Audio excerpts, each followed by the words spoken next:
There's a tragic pain that comes from a parent who seems to enjoy pushing your buttons, the kind who knows just what to say to make your body tighten, to make your chest heat, to pull you back into that small, helpless version of yourself. It's confusing because it's not always screaming or violence or cruelty. Sometimes it's quieter, a tone, a smirk, a perfectly timed question designed to pierce your peace. You grow up thinking it's you, that you're overreacting, that you're sensitive, that maybe you're ungrateful. But it's not sensitivity, it's recognition. Your body knows manipulation before your mind can explain it. The psychology of a provoking parent is layered, born from their own unmet needs, hidden insecurities, and an unconscious desire to maintain control. These are often adults who never emotionally matured, who learn to regulate their own feelings by dysregulating yours. It's not about the content of their words, it's about the energy behind them, the subtle power play, the way they reassert dominance through emotional reaction. When you're calm, they can't find their footing. When you're peaceful, it exposes the chaos within them. So they poke, they prod, they throw small psychological stones until you break the silence and the balance is restored. Neuropsychologically, this pattern has roots in emotional enmeshment and projection. The parent's nervous system is entangled with yours. They cannot distinguish between their emotions and your autonomy. Your calm triggers their dissonance. Your independence mirrors their emptiness. And so they pull you back through guilt, sarcasm, passive aggression, or even faux concern. To the untrained eye, it looks like conversation, but beneath it is energetic warfare. They aren't seeking connection, they're seeking control of energy flow. They provoke to reestablish dominance, to discharge the tension they cannot hold within themselves. You become their regulator, their emotional punching bag.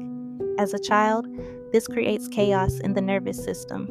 The amygdala learns to stay alert, constantly scanning for tone shifts and subtle signs of emotional danger. You grow hyper-attuned, hyper-vigilant, waiting for the next jab. It's a kind of trauma that doesn't always come from explosive events, but from the consistency of inconsistency, the small ruptures that never heal, the parent who laughs at your pain, the one who finds a way to make every joy feel heavy, the one who remembers your mistakes like they're proof of your ungratefulness. Over time, this dynamic rewires the brain. You learn that peace is temporary and safety is conditional. The prefrontal cortex, the part that regulates impulse and reasoning, begins to intertwine with survival mechanisms. You start anticipating their moods before they speak. You learn to silence yourself, not because you want peace, but because you've been taught that calmness provokes punishment. Your nervous system mistakes stillness for danger. And when you finally become an adult, that programming doesn't vanish. It follows you. You find yourself triggered by tone, by silence, by someone's disapproval. You feel 10 years old again, standing in front of someone who says, "You're too sensitive." But here's the truth, few will say out loud. Parents who provoke are often addicted to the emotional high of control. It's a neurochemical loop. Each time they successfully pull a reaction from you, their body releases dopamine. They feel validated, seen, powerful. The provocation becomes their way of feeling alive. For some, it's the only emotional intimacy they know. The only way they can connect is through chaos. If they can't feel loved, they'll settle for feeling important through your anger. It's distorted love, born from emotional starvation. And yet, here's the cruelest irony.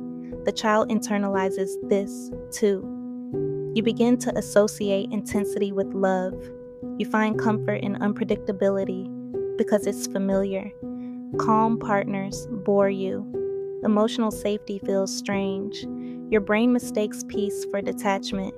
You start to provoke too, not out of cruelty, but out of muscle memory. You recreate what you know. The trauma repeats not because you want it, but because your nervous system is still trying to finish a story that never had closure. This is the karmic loop, the energetic inheritance. The cycle of provocation is both emotional and biological. Energy seeks expression, even through pain.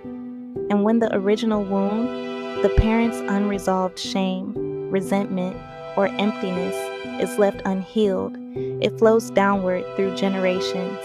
It becomes the family language. Some speak in affection, others in sarcasm. Some connect through warmth, others through conflict. And if you grew up under the latter, you learned love as a battle, affection as endurance. Healing this pattern is deep nervous system work. It's not about simply forgiving or detaching.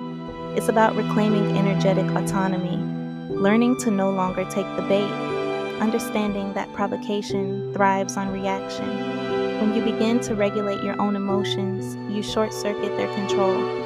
They will feel it energetically. They may escalate, trying harder to get a rise from you. But your peace, your genuine embodied peace, becomes the disruption.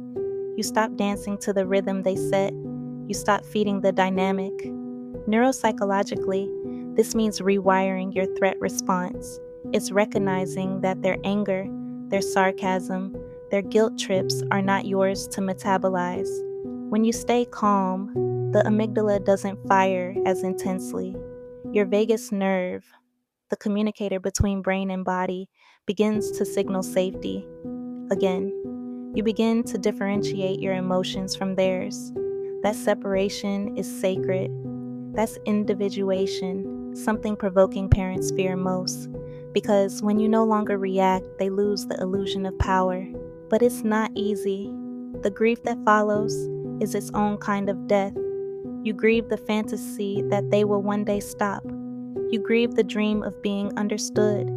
You realize they may never evolve, that their provocation is the only language they know.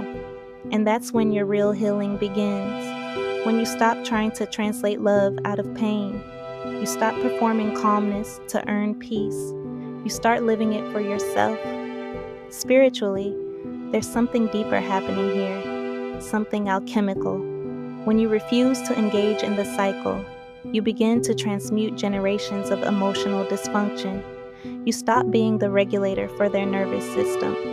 You return that energy to sender, not in bitterness, but in clarity. You break the invisible cords that say, I'm responsible for your comfort, because you're not. You were the child, not the caretaker. The good news is, the same sensitivity that made you vulnerable to their provocation is also your power. That empathy, that depth of perception, when redirected, becomes intuition. It helps you sense truth in others and protect your peace. The body that once trembled now becomes an antenna for alignment. Your triggers become your teachers. Every moment you choose not to react, you reclaim a piece of your power. Every time you breathe instead of explode, you reprogram your body for freedom. And maybe one day, you'll look at your parent, and instead of rage, you'll feel distance, clarity, maybe even compassion, because now you'll see the truth. They never learned emotional regulation. They only knew control. They were once provoked children themselves. The difference is, you chose not to pass it on. You chose consciousness, and that's what breaks the cycle. Thank you for sitting with me through this, for allowing me to say what so many feel but can't name. If you've been raised by someone who provoked you into silence or anger, this is your permission to step away, to reclaim your energy, to know that calmness doesn't make you weak and walking away doesn't make you ungrateful. It makes you free. You are allowed to protect your peace, even from the people who taught you chaos, because peace isn't the absence of noise, it's the decision to stop matching its frequency.